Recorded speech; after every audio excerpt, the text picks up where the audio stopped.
Đổ đồng như bắt gọi mùa sang, tiếng hạ ngân theo con đò bến nhỏ, thoáng quán buồn thương nhớ phủ mênh mang. Quý vị biết không, ở Vĩnh Long xứ tôi á, người ta vẫn thường nghe những cơn gió chiều thổi dọc bờ sông trên bãi cát, tiếng đờn ca như rót mật vào lòng. Đất này hiền như dáng mẹ và nồng ấm như bát cơm thơm ở trên mâm quê vậy đó.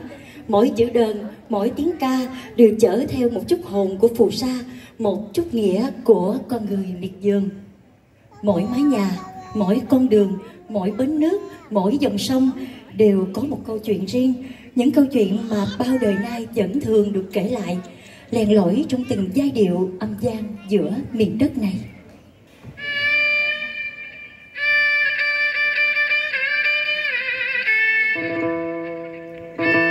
Và đêm nay, xin mời quý vị sẽ cùng lắng nghe những giai điệu đầu tiên qua bản hòa đờn của các nghệ nhân ưu tú Kim Phóng, Đàn Tranh, nghệ nhân Diên Không, Đờn Kìm, nghệ nhân Minh Chấn, Đờn Cò, nghệ nhân Giang Linh, Đờn guitar phím lởm.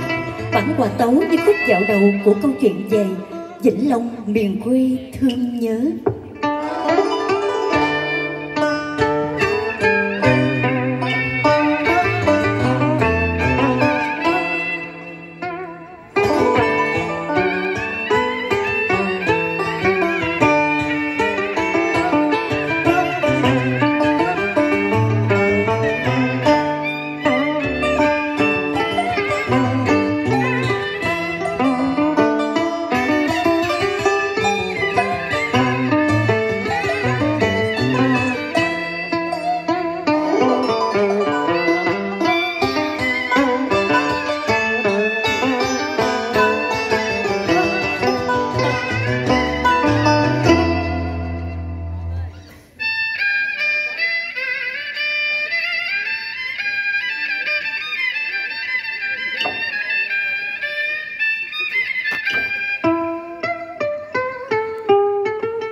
dọc